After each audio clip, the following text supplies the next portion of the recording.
Hi everyone, welcome to the post-market report for 28th July 2026. Here we are going to discuss how the markets traded today along with some stocks and news as well as bonus coverage of a commodity in focus. First and foremost, we will look at how Nifty traded today. Nifty opened with a slight negative bias and traded mostly flat for the entire trading session before closing with a mild negative bias. The NSE index closed lower by 0.04% or 10.60 points at 23,985.35.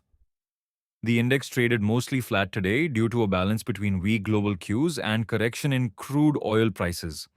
Negative bias seen was due to profit booking and NSE monthly expiry. The sectors traded mixed with FMCG and chemicals, witnessing the biggest correction, while IT emerged as the best performer, with gains of over 3.3% at close. Volatility for the index dipped mildly. Due to the mostly flat close, levels may be kept the same with supports remaining at 23,910 followed by 23,795 while resistances may be placed at 23,040 followed by 24,125.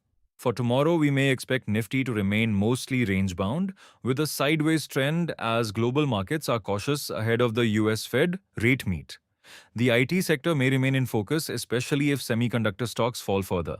Rate-sensitive stocks such as banking, financial services, and realty may also be in focus. As of now, given the correction seen in gold prices, a rate hike seems imminent, which is a net negative for the equity markets.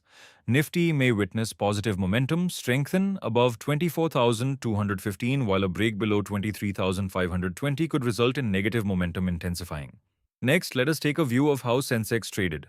Sensex 2 closed flat with a negative bias, with the index losing 0.09% or approximately 70 points to end the day at approximately 76,766.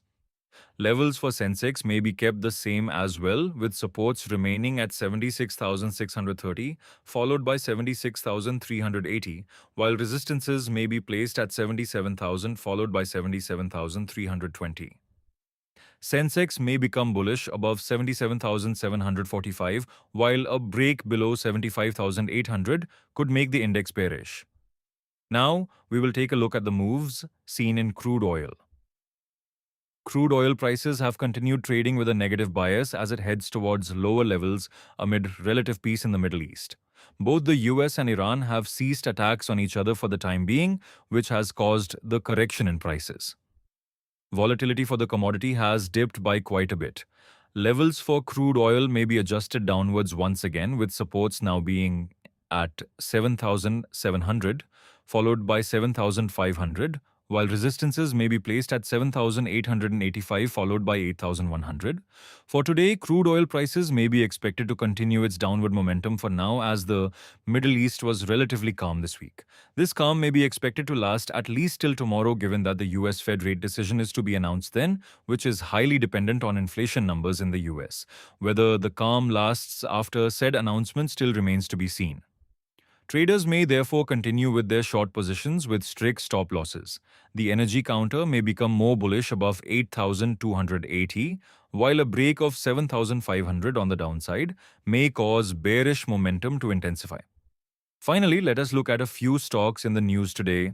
Hindustan Unilever reported a 3% year-on-year decline in Q1 FY27 net profit to 2,673 crore rupees, despite net sales growing 10% and underlying volume growth coming in at a healthy 5%. The stock fell around 7% as investors reacted to the profit decline, which was impacted by a higher tax credit base in the year-ago period.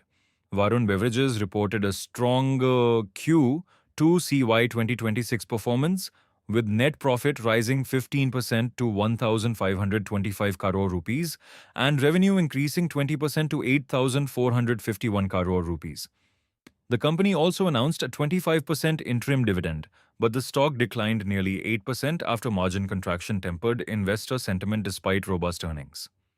L&T, along with Hitachi Energy, has secured a major contract from TenneT for Europe's 2-gigawatt offshore wind program. The project will involve building offshore power transmission infrastructure in the Netherlands and Germany, strengthening L&T's presence in the global clean energy sector. Before we sign off, we would like to let you know that free webinar will be conducted on Friday and over the weekend. On Friday at 3:15 p.m., Mr. Sanjay G will be conducting a webinar on the topic Master the Art of Classical Chart Pattern Trading Strategy. On Saturday at 12 p.m., Mr. Amol Chapi will be conducting a webinar on the topic Market Regime Analysis Using India VIX. And on Sunday at 3 p.m., Mr. Chetan Gupta will be conducting a webinar on the topic The Institutional Footprint Setup for Options Trading Strategy. Do check the description for the webinar links. With this, we end our post-market report for today.